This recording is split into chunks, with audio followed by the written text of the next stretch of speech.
ऋग्वेद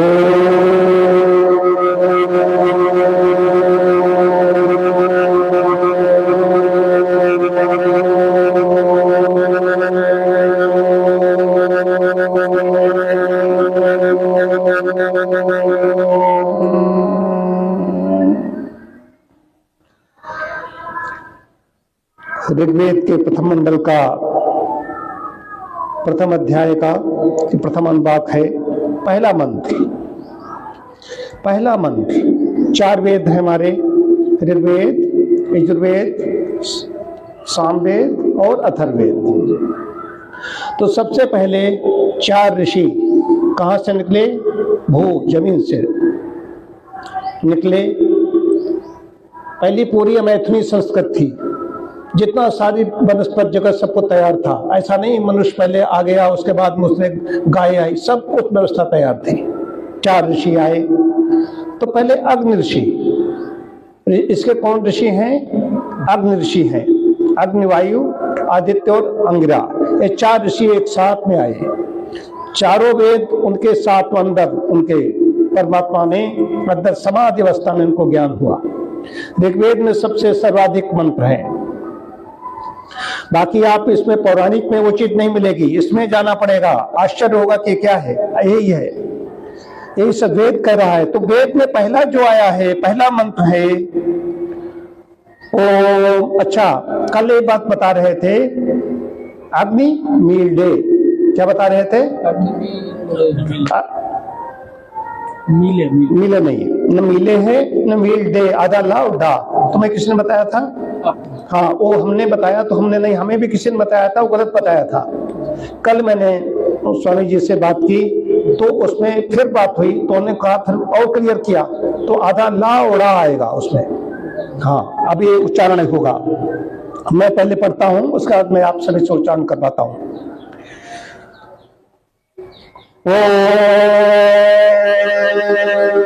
ओम अग्निमीडे पुरोहितम यज्ञस्य देववृत्तिजम् होतारम रत्नधातमम्। अब मैं कहूंगा, आप उच्चारण करें। ओम अग्निमीडे पुरोहितम यज्ञस्य देववृत्तिजम् होतारम रत्नधातमम्। ये मंत्र है, फिर एक बार पढ़ लेता हूँ।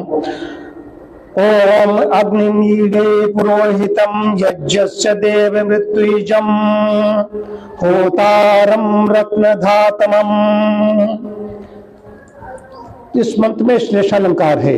ऋषि कौन है? मधुचंदा ऋषि इसका है। हर मंत्र का ऋषि है कोई न कोई। मुख्य कौन है? अग्नि ऋषि है। अग्नि का ही पहले क्यों किया गया? अग्नि खाली है, अग्नि नहीं है। अग्नि का यहाँ पर अर्थ है परमात्मा। हे परमात्मा, परमात्मा। अग्नि मीडे, मीडे, अग्नि मीडे। अग्नि अलग हो गया, अग्निम ई वे। हम अग्नि की, किसकी स्तुति करते हैं? अग्नि की, परमात्मा की, प्रभु की, परमेश्वर की स्तुति करते हैं। तो इसमें चार ऋषि जो मैंने बताए, ये भूमि से उत्पन्न हुए। समाज में उन्होंने सबसे पहला मंत्र कौन सा ग्रहण किया? यही मंत्र पहला क्यों ग्रहण किया? पहला मंत्र यही क्यों परमात्मा ने दिया उनके अंदर? यहीं से प्रारंभ होता है। तो उन्होंने कहा कि मैं स्तुति करता हूं, पूजा करता हूं, ईडे अग्निम, परमात्मा की स्तुति करता हूं, परमेश्वर की स्तुति करता हूं। तो गुण कर्म स्वभाव के अनुसार परमात्मा के नाम बहुत हैं, सैकड़ों नाम हैं। उसमें चाहे अग्नि, वायु, सूर्य, ब्रह्मा, विष्णु, शिव, गणपति, जितने सरस्वती, सब परमात्मा के नाम हैं, अनेकों नाम हैं। तो उसमें स्तुति करते, कौन कह रहा है स्तुति करते? विद्वान व्यक्ति जो है। अब परमात्मा ऐसी बात क्यों कहेगा? परमात्मा तो आनंद स्वरूप है, परमात्मा को किसी की आवश्यकता तो नहीं कोई उसकी स्तुति करे। लेकिन जब हम स्तुति करेंगे तो उससे गुण हमारे अंदर आएंगे, हमारे अंदर आएंगे।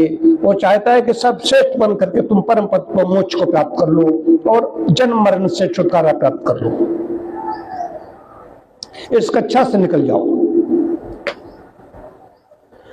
तो पहला मंत्र है, इसके पास, ईश्वर के पास अनंत आनंद है, उसे स्तुति की प्रार्थना की आवश्यकता नहीं है, उसे बाहर से आनंद की आवश्यकता नहीं है। वो हमारे लिए कि विद्वान हैं, योगी हैं, वो इसके माध्यम से योगी बता रहा है, विद्वान बता रहा है कौन, कि हम इस तरीके से हम स्तुति करते हैं तो उसके लोग, जनता है उनका अनुकरण करेगी, उनके अनुयायी बनेगी, वो पीछे पीछे चलेगी। एक विद्वान व्यक्ति कह रहा है कि मैं स्तुति करता हूं तो सब लोग करो, सब लोग करो। तो अब जब हम स्तुति कर रहे हैं तो ये तो नहीं कर रहे हम स्तुति कर रहे हैं, हम लोग अपना कर चुके और इसलिए नहीं कहा जा रहा है कि स्तुति कर रहे हैं, प्रभु हमारे की स्तुति करने जा रहे हैं, ऐसा तो नहीं कह रहे हैं। ये स्तुति है, स्तुति चल रही है, उसके हम कर रहे हैं तो उसको आवश्यकता नहीं है। तो परमात्मा की हम आज्ञा का पालन करेंगे तो क्या होगा, तो हम ऊपर उठेंगे, हमें मोक्ष की प्राप्ति होगी, हम जन्म मरण के बंधन से रहित हो जाएंगे। कुछ संस्कारों को दग्ध बीज करने के लिए ये हमें करना पड़ेगा, इसके अतिरिक्त कोई रास्ता नहीं है।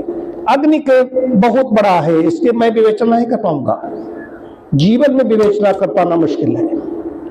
बहुत ज्यादा जो 50 साल से अध्ययन कर रहे हैं वेदों का, वो लोग इसकी विवेचना करेंगे। मैं तो कहीं पर भी नहीं ठहरता हूं, कुछ नहीं जानता हूं, ये समझ लीजिए। इसकी अग्नि से अग्रणी भवति, अग्नि है, अग्नि के द्वारा ही आप चाहे सूर्य हो चाहे तारे हो, मनुष्य पहले जन्मा।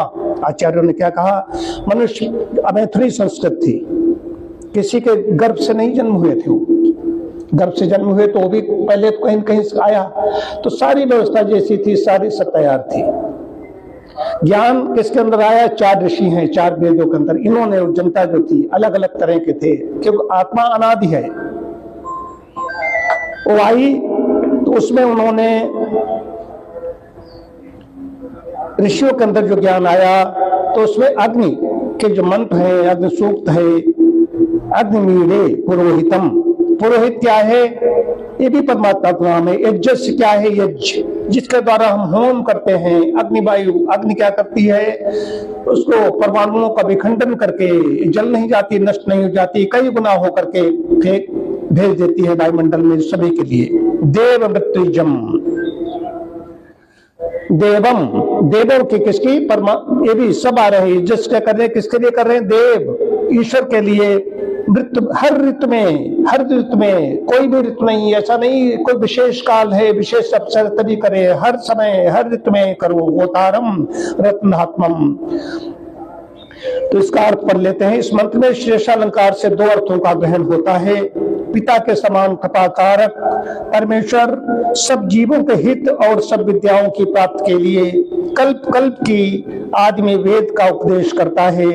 जैसे पिता व अध्यापक अपने शिष्य व पुत्र को शिक्षा करता है कि तू ऐसा कर, वैसा वचन कहे, सत्य वचन बोल इत्यादि शिक्षा को सुनकर बालक में शिष्य भी कहता है कि सत्य बोलूंगा, पिता और आचार्य की सेवा करूंगा, झूठ न कहूंगा। इस प्रकार जैसे परस्पर शिक्षक लोग शिष्य व लड़कों को उपदेश करते हैं, वैसे ही अग्निमीडे, अग्निमीडे इत्यादि वेद मंत्रों में भी जानना चाहिए, क्योंकि ईश्वर ने वेद सब जीवों के उत्तम सुख के लिए प्रकट किया है।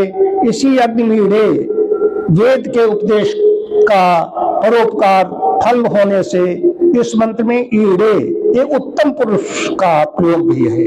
अग्निमीडे, ओम अग्निमीडे पुरोहितम यज्ञस्य देव मृत्युजम होतारम रत्नधातमम। परमार्थ और व्यवहार विद्या की सिद्धि के लिए अग्नि शब्द से परमेश्वर, भौतिक, ये दोनों अर्थ लिए जाते हैं। अग्नि शब्द से परमेश्वर का भी और भौतिक अग्नि ले जाते हैं। जड़ अग्निदेव कहे गए हैं, अग्निदेव। अग्निर्वै देवानाम मुखम, देवाओं का मुख बहुत वही, अग्नि वही विष्णु, बहुत कुछ है, अग्नि बहुत मंत्र हैं। जो पहले समय में आर्य लोगों ने यश विद्या के नाम से शीघ्र गमन का हेतु शिल्प विद्या उत्पन्न की थी, वो अग्नि विद्या की ही उन्नति थी। आप ही आप प्रकाशमान, सबका प्रकाशमान, सबका प्रकाश और अनंत ज्ञानवान आदि हेतुओं से, अग्नि शब्द से परमेश्वर तथा रूप दाह प्रकाश, वेग छेदन आदि गुण और शिल्प विद्या के मुख्य साधक आदि हेतुओं से प्रथम मंत्र में भौतिक अर्थ का ग्रहण किया है। भौतिक अर्थ का इसमें किया गया है। अब इस अग्नि के बिना मनुष्य का काम नहीं चल सकता। एक तो इसका परमात्मा परमेश्वर है ही है, लेकिन दूसरा इस अग्नि के बिना हमारा काम नहीं चल सकता। चाहे हमारे अंदर जठराग्नि हो जो भोजन को पचाती है, चाहे आप अभी गाड़ी से आए दोनों लोग, तो उसकी लाइट के बिना आप नहीं चल सकते। रात में आप काम नहीं कर सकते। दिन में सूर्यदेव है वो हमारी मार्गदर्शन करते हैं, रात में सूर्य के प्रकाश से चंद्रदेव प्रकाशित होते हैं, वो हमारा मार्गदर्शन करते हैं। अग्निशा ये आगे आगे चल रही है, प्रेरणा दे रही है। ये तो भौतिक अग्नि की बात हो रही है, तो परमात्मा इसके माध्यम से बराबर हमें प्रेरणा दे रहा है। इसके बिना मनुष्य का काम नहीं चल सकता। आपको कहीं टार्च चाहिए, कहीं जुगनू का प्रकाश चाहिए, कहीं चांदनी चाहिए, कहीं सूरज चाहिए। जितनी गंदी संधि जैसे वायुमंडल को हम शुद्ध कर रहे हैं बैठे हुए, सबका अनुभव है। बरसात में दुर्गंध आने लगती है, सीलन हो जाती है, कपड़े महकने लगते हैं, तो क्या करते हैं, धूप में उनको सुखाते हो जाकर के। धूप में सुखाते हो तो क्या दुर्गंध चली जाती है, वो भी अग्नि ही है। इसके बिना ये भौतिक अग्नि की बात हो रही, नहीं काम चल सकता है। तो पहले अग्नि का ही मंत्र क्यों, पहला यही मंत्र क्यों आया? यही पहला मंत्र है। पहले अत्रि ऋषि के अंतर्गत अग्नि जो ऋषि है, अत्रि अग्नि ऋषि के अंतर एक आया, चारों ऋषि साथ साथ आए। इस मंत्र की आज मैंने जो अपनी तोतली भाषा में जो मैं कर सकता था वो मैंने किया। तो इसमें कुसंस्कारों को दग्ध बीज करना है। अविद्या अस्मिता रागदेशा अभिनिवेशा, अविद्या की दूर हो जाएंगे। अविद्या हमारी सा विद्या विमुक्ते, वो विद्या मिलेगी। विद्या कहाँ से मिलेगी? वेदों से मिलेगी। उसी से विद्वता आएगी, उससे विद्वान बनेंगे। तब हमारे संस्कार हैं, जो कुसंस्कार हैं, वो दग्ध बीज होंगे। दग्ध बीज का मतलब क्या होता है?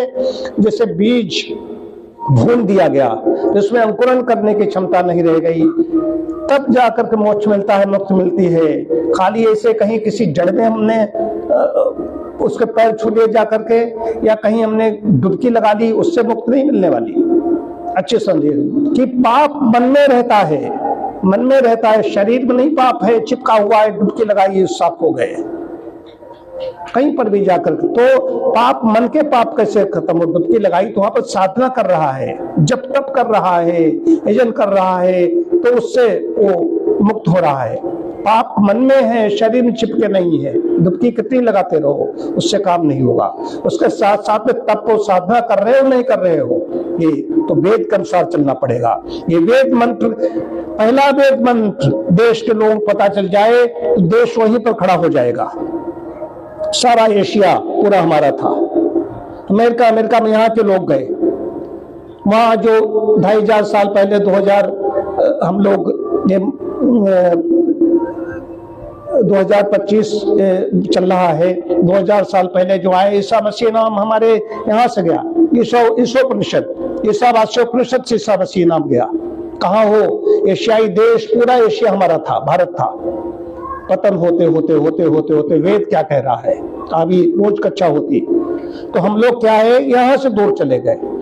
और हम जितने भी हमारे हैं, गीता है, रामचरितमानस है, पुराण है, ये सब अच्छे हैं, इन सबसे हमें शिक्षा मिलती है, प्रेरणा मिलती है, लेकिन हम इससे ऊपर नहीं बढ़ पाते, वेदों तक नहीं पहुंचते, वहीं पर ठहर जाते हैं। यहीं पर ठहर जाना ही गलत, वहां पर आगे की कक्षा में नहीं पहुंचते।